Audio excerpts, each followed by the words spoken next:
Hi, Tom Lydon from the New York Stock Exchange. I'm here with Kevin Carter, CEO of EMQQ. Great seeing you, Kevin. Good to see you. We want to talk China. This trade war just keeps lingering.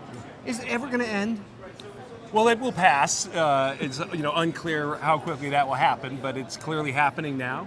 I think tariffs are almost universally considered to be a tax by economists, and I remember the algebra of tariffs when I was studying economics, and our government understands that going ahead with the tariffs the way discussed is probably a bad idea, and that it's just a negotiating tactic. Because I do think that while I'm against tariffs, I think it's pretty clear that the Chinese government has done a very good job of putting in place a trade structure that's benefited them. So that their average person has doubled their standard of living twice in the last 20 years. And while we've largely flatlined. But the tariffs and the trade war are about agricultural products, they're about manufactured goods.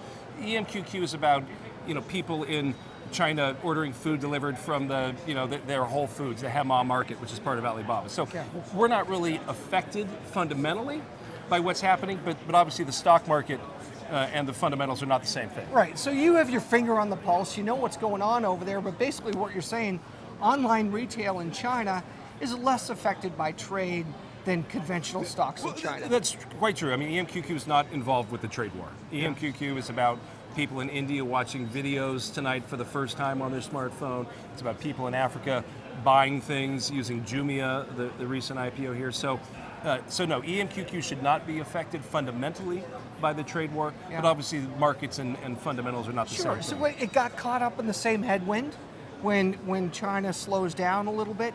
But what would you say, how optimistic are you that if this trade war were to be settled, how good would that be for online retailers in China?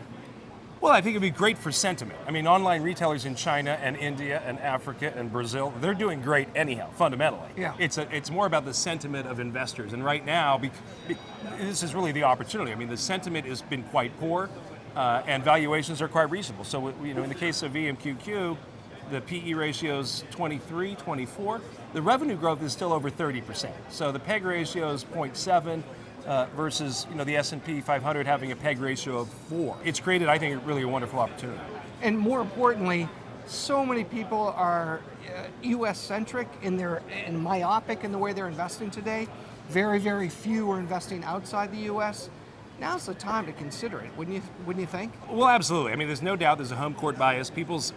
Emerging markets are 85% of the world's people, but they're 5% of most investors' asset allocation. So I think people are systematically underweight to the developing world, to emerging markets, and now's the time. I mean, the valuations are quite reasonable for the broader index, but really, the best way to get exposure to the developing world, to emerging markets, is the internet companies, because they represent the future of emerging markets as opposed to the legacy economy and government-owned banks and oil companies. Yes, absolutely.